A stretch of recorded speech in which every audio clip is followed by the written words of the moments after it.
from the people. What does the panel think about a West Point alumni group canceling an award it was planning to give to Tom Hanks? Oh, yes, I have all this information on this. An actor that Trump has called woke and destructive. Yes. Well, let me read you. I actually have the, they were going to give Tom Hanks an award from West Point, the Sylvanus Thayer Award. All right, tonight we're looking at the moment that says a lot about the culture right now. Bill Maher, Ben Shapiro, and Tim Alberta break down why Tom Hanks, of all people, suddenly became a political flashpoint, what it reveals about the way we treat each other, and how media trust foreign policy lessons will connect back to 9/11. It's a sharp conversation, and there's a lot to unpack here, so let's get into it. It said, Tom Hanks has done more for the positive portrayal of the American service member, blah, blah, blah, which is so true. I mean, when you think about, I mean, my favorite movie of all time is Saving Private Ryan. All time. But I mean, he's played, you know, From the Earth to the Moon. I mean... Greyhound, yeah. I mean, a million things where he's a patriot. And for the military alone, I mean, he used to be a big part of bringing these honor flights of vets to D.C. every year. Well, Trump says we don't need destructive woke recipients getting our cherished American awards. So, you know, it's just so typical of how things are probably not going to get better in this country because it's like, wait, Tom Hanks? Oh, we forgot. He's on the blue team. Fuck him. No. Do not like. Okay. Yeah, I mean, this is disapproved. By the way, I will also say this. I didn't like it when Tom Hanks went on Saturday Night Live and did a sketch where he was wearing a MAGA hat and wouldn't shake hands with a black person.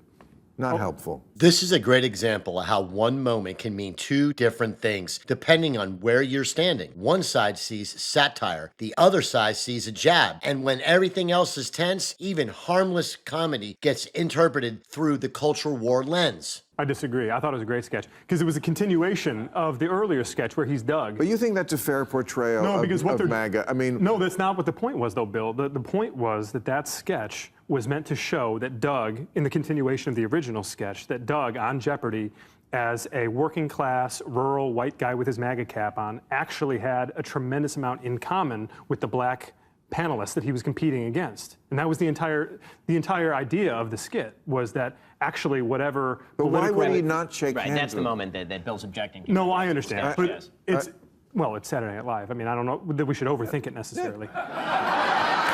No, but I can totally see why that would piss them off. I think in the spirit of the sketch, it was plain enough. But it's a pretty volatile area to be saying that, you know, it's one thing to have differences about how we should handle racial matters in this country. To take it to that level, I just think it's not helpful. I mean, listen, when it comes to actors, Charlie is like the most sane actor there is. Charlie Sheen? I think so. Have you met many of the actors? Yes, he may be one of the more sane ones now. And so I'm not going to start removing prizes from people because, right. But, you know, I mean, other than that, Tom Hanks, you know, impeccable record of service. It's silly. It's silly. And also a genius actor, and, you know. He survived on that island all those days. All that,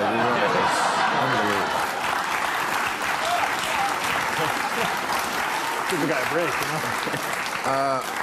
What does the panel think of CBS News announcing that its Sunday show, Face the Nation, will no longer edit recorded interviews with newsmakers? Okay, this is obviously coming from some pressure from Trump. Yeah. Kristi Noem was on there and complained about, you know, you edit me.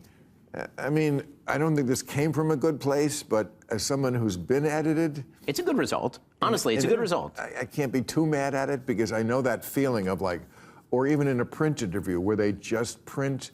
They don't print the question they asked you. Right. They just print part of your answer, and they can make you look completely different than what really went on. But I don't know if this is the answer. But oh well, look. I mean, Gallup this summer, in the most recent survey they do on institutional trust, I think it was television news was down to 15% among all Americans. So any step you can take towards transparency, it's not going to hurt, right? Right. Yeah. Okay. Let's ask about 9/11, because that was... This shift is important because it shows how cultural tension, media trust, and foreign policy mistakes all tie together. These aren't isolated debates. They stack on top of each other, and that's why trust feels so fragile right now.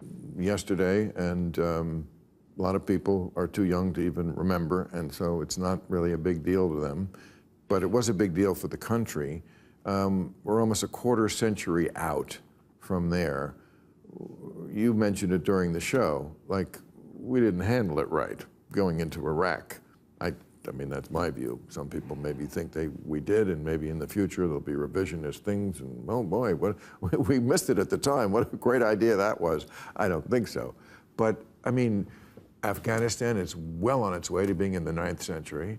So there's $2 trillion well spent. I mean, what lessons do we have from a quarter century away? I mean, the number one lesson, which actually was the lesson of 9/11, which we should have learned at the time, is that we have in the West a capacity to project our own values onto other countries and other people that is just false. The reason that many people thought you could just project democracy into Afghanistan or Iraq is because they're just like us. They have the same priorities we do. You know, President Bush gave a speech where he said, every human heart seeks freedom. And so, well, does every human heart seek freedom as like the ultimate objective in the way that we see it? And the answer, of course, is no. And we should have known that from 9/11 when people flew planes into buildings and killed 3,000 people. It turns out that cultural differences make an awfully big difference. And we ought to know that going into conflict, and it ought to shape our warfighting goals and our foreign policy more generally. I just talked about institutional trust a minute ago. I think maybe the great lesson that we've learned or perhaps not learned is that trust really, really matters. If you think about Iraq, if you think about Afghanistan, if you think about really in the decade that follows, Hurricane Katrina, the financial collapse, we have all of these moments now that plot points, and as we go along, we see the ways in which by the time we get to the COVID-19 pandemic, that collapse of trust across the board, confidence across the board in all of these governing institutions in this country. I mean, higher education, the media, law enforcement, government, Major League Baseball, for crying out loud. I mean, Americans have reached a conclusion that no one is looking out for them and that they can't trust any of these people in charge. And I actually think that in some way we can trace a lot of that back to 9/11. If you found this breakdown helpful, feel free to check out more conversations like this right here. Thanks for watching, and I will see you in the next one.